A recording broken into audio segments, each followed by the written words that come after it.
Hello, I'm Father Mark Wilkie here from the sacristy at St. John the Baptist Catholic Church, and we begin, of course, the season of Lent on Ash Wednesday, and that just happened earlier this week, and so we're getting ourselves ready for the first Sunday in Lent this year. And a lot going on, a busy week last week, and a lot to look forward to. Those who were with us on Sunday morning, especially at the 7:30 and 9 o'clock masses, know that we had a little power outage, a power interruption. We had an issue with the transformer over there as the main power comes onto the campus by the back of the school, and it was really quite a scene. A word of thanks, of course, to the staff here, but also to MedEd for getting crews out quickly and getting us back online with power within a few hours. We have some temporary high voltage lines actually laying across the ground there, so if you're accessing the back of the school and in that area there, please do use some caution. They're safe, they're pinned down, but it's just a temporary fix until they're able to run some wires and replace all the various pieces that were damaged with that incident, some sort of explosion and a bit of a fire there. So we're grateful that no one was hurt, no significant damages to the property and so forth, and we were able to be back up and running really by the 11 a.m. Mass, and then the school building, which was down for a little bit longer, was back up and running on Sunday afternoon. You'll see some photos of that scene here as well. Also, just a word of caution and just a word to the wise about weather events. We've had a couple of them now this winter season, and of course it's just mid-February, so we're likely going to have a few more before we turn the corner into the warmer days of spring. Please do use caution on the campus. Obviously, it's a large campus, 33 acres here. We do our best to keep it clean and open, but especially while the storm is happening, please use caution. If the school is closed, the parish office will be closed as well. And that just gives us a chance to assess what's going on and to clear out the areas so that it is safe for folks to be on the property. So just a word of caution there as well as we face down some winter storms. Looks like we've got another one on the horizon in the coming days as well, between rain or sleet or snow. We find out when it comes down, right? So appreciate your patience and also your caution when you're on the campus during a winter storm event. Can be a little bit choppy there. Do want to also thank and recognize so many who supported and helped the catechists for our first Penance group that happened earlier today.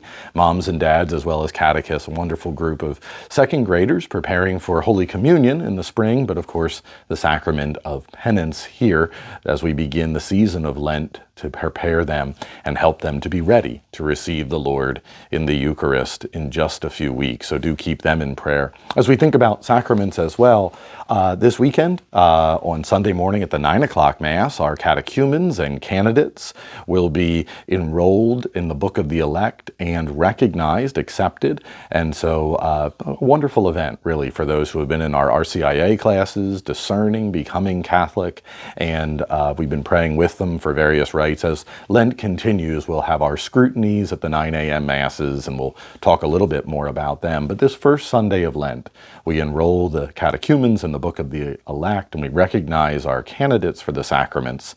And then later in the afternoon, on the first Sunday of Lent, our catechumens, those who are seeking the sacraments of baptism, confirmation, and Eucharist at the Easter Vigil, will go up to the cathedral and be greeted by Bishop Senior. I'll be there with them, and they are formally accepted.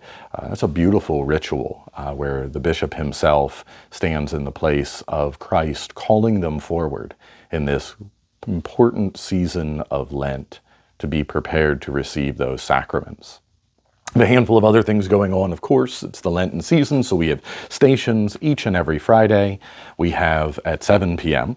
We have fish dinners beginning every other week, beginning on February 23rd in the social hall.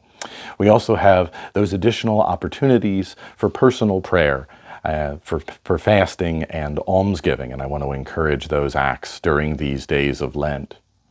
Our school's largest fundraiser is Saturday, March 16th, the Around the World Gala. It's a wonderful event and a great dinner and auction. They have an online auction that happens right before that, but also some auction items at that event itself. So just a word of encouragement to check that out and to put that on your calendars.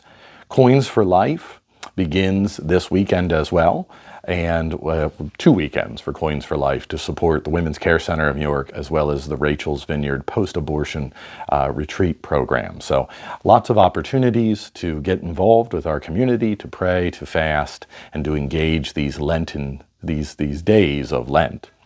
Thank you so much for all of your prayers and support, and I will see you this weekend. Our Mass times are typical: 5 p.m. on Saturday, 7:30, 9, and 11 a.m. on Sunday morning. Looking forward to praying with you, and I wish each and every one of you a happy, a holy, and a grace-filled Lent. What love could remember, no wrongs we have done. Omniscient, all-knowing, he counts not their sum. Thrown into a sea without bottom or shore. Our sins, they are many, his mercy